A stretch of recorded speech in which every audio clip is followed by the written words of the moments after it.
We're going to talk about container gardening today, and in particular, we're going to talk about the advantages of container gardening or growing plants in pots or containers using our Smart Pot. Let me show you what a Smart Pot is. A Smart Pot is a soft-sided fabric container for growing plants. It's quite simple. Some of you may have heard the expression grow bags. Well, this could be called a grow bag, but it has a number of unique features that separate it from the other grow bags, and certainly a number of attributes that separate it and make it a better choice for growing container plants than a traditional hard-sided container. First of all, roots will stay a lot cooler in a Smart Pot. The fabric is porous. You can see through it. And what that means, well, let me give you an example. Heat builds up in containers in the hot summer sun, and it accumulates so that it comes 4 or 5 o'clock in the afternoon, you've got heat build up in the root zone, and that can translate into thermal stress on the plants. If I were to take you and put you in a plastic raincoat on a lawn somewhere in the hot sun, you're going to swelter. If I put you in absorbent fabric like a cotton t-shirt or some other fabric that breathes, you're going to perspire, you have evaporative cooling. This is the cotton t-shirt. Another feature, and this is pretty cool, is the Smart Pot's ability to air root prune. In other words, grow a much more efficient and fibrous root system. You've all taken plants out of containers and seen longer circling roots. A very fibrous root system is a more efficient root system, allowing the plant to uptake more nutrients and water. I'm often asked, how long will the Smart Pots last? People think just because they're fabric, they're not going to hold up as well as a traditional plastic or clay pot. In fact, they're going to hold up a lot better than a lot of the others, because during the winter, they're not going to crack.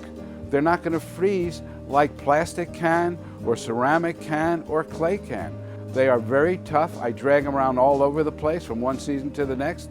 6 or 7 years I'm using them, and they're still going strong. Overwatering is a common problem by not only home gardeners, but commercial greenhouse or nursery operators as well. The container physics in a Smart Pot are different than they are in a hard-sided container. Because of the porosity, it's very difficult to overwater a Smart Pot. Therefore, you can use a denser, heavier mix if you want. Let's talk about pocket planting. There's a couple of things you can't do in a hard-sided container, and one, you can't plant the sides, you can't plant the bottom. In a hard-sided container, you can only plant the top.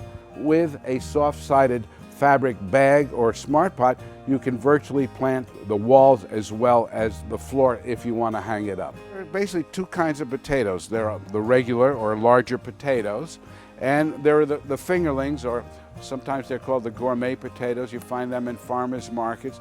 Well, if they're small potatoes, you plant the entire potato.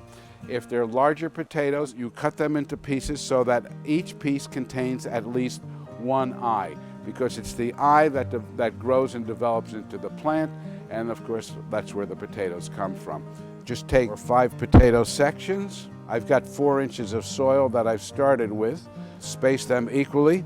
Cover with another 3 inches of soil. When the foliage starts growing, after the foliage has come up about 4 inches, we want to put in more soil and cover the foliage except for the very tips. When that grows, we're going to add even more soil until we get soil within an inch of the top of the pot. Growing garlic is as easy as growing potatoes.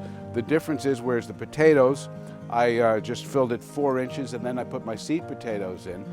With garlic, I fill the pot almost to the top. I've taken some really nice garlic bulbs, separated them into individual cloves. Remember, there's a top and a bottom, just as if you were planting a tulip or a hyacinth. This would be, of course, the top that's going to produce the stem that goes above the ground. We have the roots.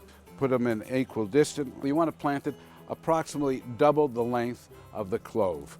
And I cover them up. I might add a little bit more soil, water them. I've got some fertilizer already incorporated into the potting mix.